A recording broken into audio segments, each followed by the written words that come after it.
نئی ٹیکنالوجی۔ قدرت کی طرف سے انسان کو جو نایاب تحفہ ملا ہے اسے نئی ٹیکنالوجی نے کھلونوں کی طرح پلاسٹک اور اسٹیل میں تبدیل کرنے کی کوشش کی ہے۔ انسان کو چابی سے چلنے والا پلاسٹک کی مورتی بنا رکھی ہے، ورنہ آج کا انسان شیطان بننے کی کوشش میں اپنا وقت ضائع کیوں کرتا۔ ان چند الفاظ سے جڑی ایک کہانی بھی میرے ذہن میں آواز دے رہی ہے، جسے میں قلم کی زبانی سنا دینا چاہتی ہوں۔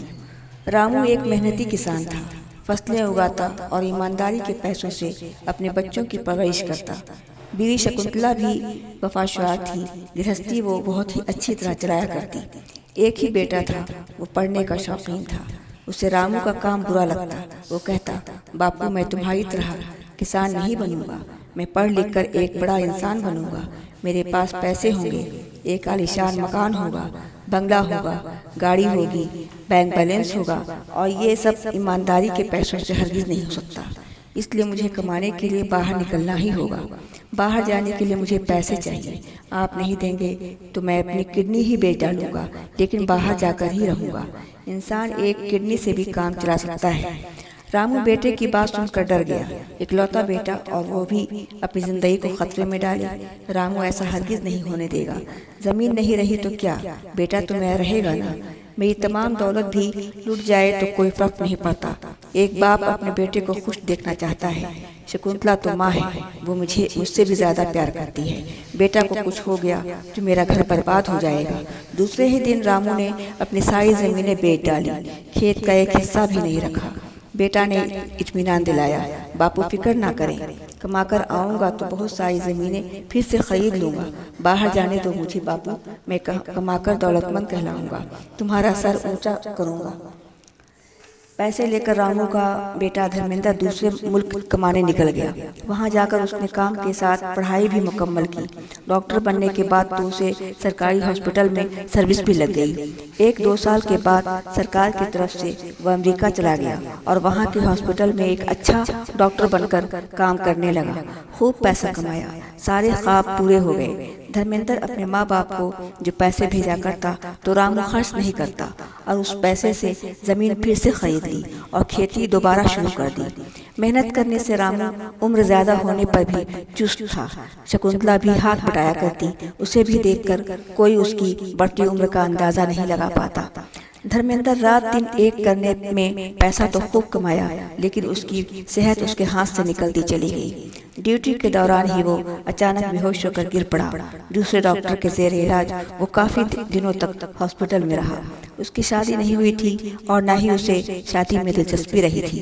اسے تو صرف پیسہ کمانا تھا۔ ڈاکٹر ہو کر بھی وہ دوسرے ڈاکٹر کے زیر علاج تھا اور بیماری بھی اس کی ایسی کہ کافی ریسرچ کے بعد کوئی حل نہ نکل پایا۔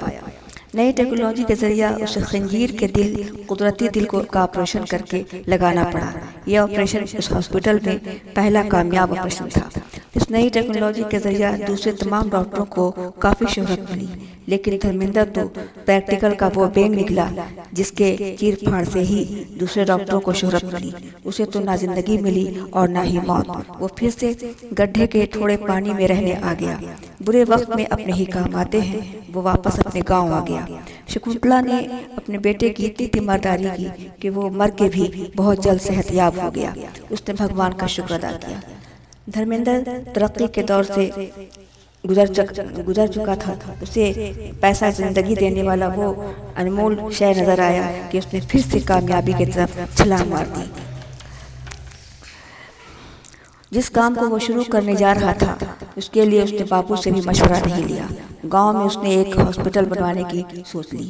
رامو نے ہاسپٹل بنانے میں بیٹے کا زیادہ سے زیادہ تعاون کیا۔ شکنتلا بھی بہت خوش تھی کہ آج گاؤں میں بھی ایک بڑا ہاسپٹل ہو گیا۔ اب کوئی بھی مریض علاج کرانے باہر نہیں جائے گا۔ دھرمیندر نے نئی ٹیکنالوجی کا ایجاد کرنا اپنا مقصد بنا لیا۔ روز ایک نئی ٹیکنالوجی کا وہ استعمال کرتا اور کامیابی اسے مل جاتی۔ گاؤں میں جب سے ہاسپٹل کھلا، روز نئی بیماریاں بھی شکل دکھانے لگی تھی۔ نئی ٹیکنالوجی کام آتے اور مریض اچھے ہونے بھی لگے تھے۔ گاؤں میں زیادہ ضرورت خنجیر کے دل کی پڑنے لگی۔ دھرمیندر نے خنجیر کا فارم کھول لیا اور بہت سارے بے روزگار کو نوکری بھی دی۔ خنزیر کا کاروبار پھیلنے لگا۔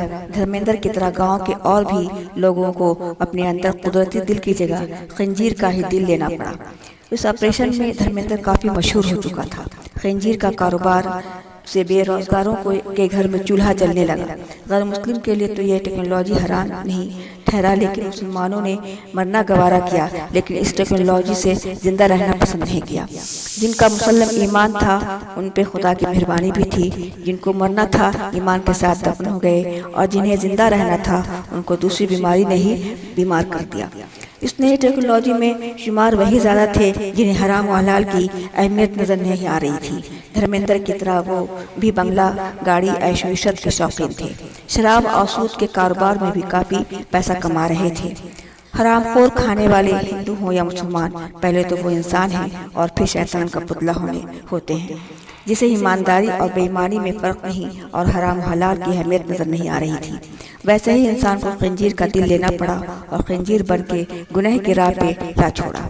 قدرت نے بھی یہاں دل اس انسان سے واپس لے لیا۔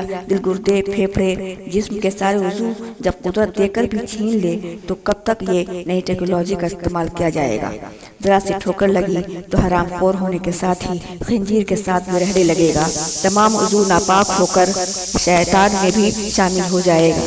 کل تک انسان کے گردے ٹرانسفر کیے جا رہے تھے دوسرے انسان کا ہی لے کر، لیکن آج اس نئی ٹیکنالوجی نے تو اچھے اور برے انسانوں کو الگ الگ کٹہرے میں لا کھڑا کیا تھا تاکہ ہم انسانوں کو اپنی غلطی سدھارنے کا موقع مل سکے، حرام و حلال کا فرق سمجھ میں آئے۔